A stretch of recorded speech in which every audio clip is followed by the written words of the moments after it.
নাগর্নো Karabakh যুদ্ধের পর থেকেই আজারবাইজান আমাদের কাছে বেশ পরিচিত নাম। যদিও এর আগে দেশটির সাথে আমরা অধিকাংশ মানুষ খুব বেশি পরিচিত ছিলাম না, কিন্তু এই আজারবাইজান হচ্ছে মুসলিম বিশ্বের প্রথম গণতান্ত্রিক রাষ্ট্র, অর্থাৎ মুসলিম বিশ্বের প্রথম আধুনিক রাষ্ট্র হচ্ছে আজারবাইজান। আবার আজারবাইজানকে বলা হয় আগুনের দেশ। কিন্তু কেন? মুসলিম দেশগুলোর পরিচিতি নিয়ে তৃতীয় পর্বে থাকছে রাশিয়া, তুরস্ক, ইরানের ঐতিহাসিক দ্বন্দ্বের স্থান আজারবাইজান পরিচিতি। আজারবাইজানকে নিয়ে নানা অজানার অদ্ভুত বিষয় জানতে পুরো ভিডিওটি দেখতে থাকুন।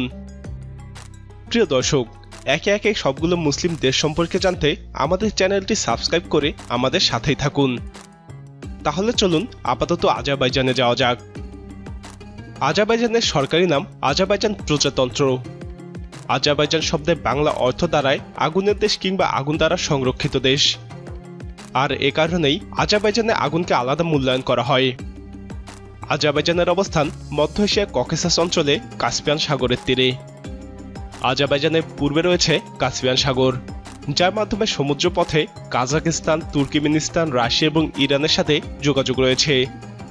আজারবাইজানের উত্তরে রাশিয়া এবং জর্জিয়ার সাথে সীমান্ত রয়েছে। দক্ষিণে রয়েছে ইরানের সাথে সীমান্ত। ইরানের ভিতরেও আজারবাইজান নামে একটি প্রদেশ রয়েছে। পশ্চিমে আর্মেনিয়া এবং বিতর্কিত নাগর্নো কারাবাখ অঞ্চলটি রয়েছে। আজারবাইজানের মূল ভূখণ্ডের সাথে তুরস্কের সীমান্ত নেই, তবে তুরস্ক, ইরান এবং আর্মেনিয়ার মাঝে নাকচিবাম নামে আজারবাইজানের একটি ছিটমহল আছে, যেখানে তুরস্ক এবং আজারবাইজানের সেনারা যৌথ সামরিক মহড়া চালায়। আজারবাইজানের ইতিহাস অনেক জটিল এবং পুরনো। আরব, ইউরোপ, পারস্য, তুর্কি এবং রাশিয়া সবার সংঘাতের স্থান ছিল আজারবাইজান। অষ্টম শতকে আজারবাইজান অনেকটাই মুসলিম শাসনে চলে আসে। তুরস্ক কেন্দ্রিক সেলজুক এবং অটোমান শাসনামলে আজারবাইজানের তুর্কিদের সংস্কৃতি ছড়িয়ে পড়ে। তবে আজারবাইজান সবথেকে বেশি দখলে ছিল পারস্য তথা ইরানিদের।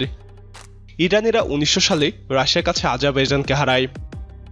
প্রথম বিশ্বযুদ্ধের সময় অটোমানদের সাহায্য নেওয়ার স্বল্প সময়ের জন্য গণতান্ত্রিক আজারবাইজান প্রতিষ্ঠা হয়, যা ছিল প্রথম কোনো গণতান্ত্রিক এবং সেকুলার মুসলিম রাষ্ট্র। 3 বছরের রাষ্ট্রটিকে সোভিয়েতরা দখল করে নেয়। সোভিয়েতদের কাছে আজারবাইজান এবং তেল সমৃদ্ধ বাকু খুবই গুরুত্বপূর্ণ ছিল। পরে সোভিয়েত ইউনিয়নের পতন ঘটলে আজারবাইজান আবারও স্বাধীন রাষ্ট্র হিসেবে আত্মপ্রকাশ করে। আজারবাইজানের রাজধানী এবং সর্ববৃহৎ শহর বাকু। বাকু সমুদ্রের পানির স্তরের চেয়ে প্রায় 100 ফিট নিচুতে অবস্থিত, অর্থাৎ কোনো মহাসাগর থেকে খাল কেটে বাকুতে আনলে বাকু পানির 100 ফিট নিচে ডুবে যাবে। আজারবাইজানের অফিসিয়াল ভাষা আজারবাইজানি, তবে আর্মেনীয়, রাশিয়ান এবং ফার্সি ভাষাও ব্যবহৃত হয়। আজারবাইজানের আয়তন 86,600 বর্গ কিলোমিটার। আজারবাইজানের মোট জনসংখ্যা 1,01,00,000। আজারবাইজানের মুসলিম জনগোষ্ঠীর হার 97%। আজারবাইজানের মুসলিমদের 85%ই শিয়া মুসলিম, যার ফলে ইরানের পর আজারবাইজান বিশ্বের বৃহত্তম শিয়া সম্প্রদায়ের রাষ্ট্র। আজারবাইজান হচ্ছে রাষ্ট্রপতি শাসিত গণতান্ত্রিক রাষ্ট্র। আজারবাইজানের সংবিধান প্রায় পুরোপুরি সেকুলার। আজারবাইজানের স্বাধীনতার পর থেকে আলিয়েভ পরিবার দেশটিকে শাসন করছে। আজারবাইজান তুর্কিক কাউন্সিল, দ্য তুর্কসয় কমিউনিটি, জাতিসংঘ এবং ওআইসির সদস্য। এছাড়াও ইউরোপীয় ইউনিয়নের সাথে আজারবাইজানের সুসম্পর্ক রয়েছে। গ্লোবাল ফায়ার পাওয়ারের সর্বশেষ র্যাঙ্কিংয়ে সামরিক শক্তিতে আজারবাইজানের অবস্থান 64 নম্বরে। আজারবাইজানের সামরিক বাহিনীতে অ্যাক্টিভ সৈন্য আছে 1,25,000। রিজার্ভে আছে আরও 3 লাখ, যাদের অনেকেই সোভিয়েত বাহিনীতে কর্মরত ছিল। প্যারামিলিটারি ফোর্স আছে 15,000। ট্যাঙ্ক আছে 1,000-এর উপরে, তবে যুদ্ধবিমান আছে মাত্র 24টি। ট্যাঙ্ক এবং যুদ্ধবিমানগুলো রাশিয়ার কাছে কেনা। একটি ফ্রিগেট এবং 4টি সাবমেরিন নিয়ে কাস্পিয়ান সাগরে তাদের নৌবাহিনী আছে। এছাড়াও তুরস্ক এবং ইসরায়েলের কাছে থেকে উন্নত ড্রোন পেয়েছে তারা। সামরিক শক্তিতে আজারবাইজান তুরস্ক ঘেঁষা, তবে রাশিয়া এবং ইসরায়েলের সাথেও সুসম্পর্ক রয়েছে। সামরিক বাহিনীর পিছনে বছরে প্রায় 2.26 বিলিয়ন মার্কিন ডলার ব্যয় করে তারা। গোটা বিশ্বে আজারবাইজানের একমাত্র শত্রু বলা যায় আর্মেনিয়াকে। নাগর্নো কারাবাখের বিতর্কিত অঞ্চল নিয়ে 100 বছরেরও বেশি সময় ধরে যুদ্ধ চলছে তাদের। সম্প্রতি তুরস্কের সাহায্য নিয়ে অনেকটাই বিজয় লাভ করেছে আজারবাইজান।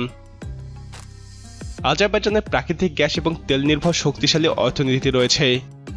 আজারবাইজানের মুদ্রার নাম মানাত। আজারবাইজানের মোট নমিনাল জিডিপি 45 বিলিয়ন মার্কিন ডলার, আর মাথাপিছু আয় $4,498 মার্কিন ডলার। আজারবাইজানের অর্থনীতির ভিত হচ্ছে পেট্রোলিয়াম, প্রাকৃতিক গ্যাস এবং মেশিনারিজ। আজারবাইজানের প্রধান অর্থনৈতিক মিত্রগুলো হচ্ছে ইতালি, তুরস্ক এবং ইসরায়েল। আজারবাইজান থেকে জর্জিয়ার মধ্য দিয়ে কৃষ্ণ সাগর এবং তুরস্ক পর্যন্ত পাইপলাইন বসানো হয়েছে, যার মাধ্যমে ইউরোপে তেল এবং গ্যাসের সাপ্লাই দিবে তারা। অর্থাৎ ভবিষ্যতে ইউরোপ অনেক বেশি আজারবাইজানের উপর নির্ভরশীল হয়ে যাবে। এবারে আসুন দেখে নেই আজারবাইজানের কিছু দর্শনীয় স্থান।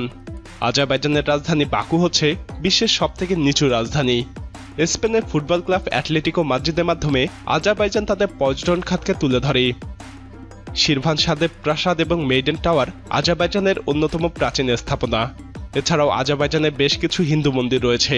তবে আজারবাইজানের পাহাড়, পর্বত এবং সাগর পর্যটকদের বেশি আকৃষ্ট করে।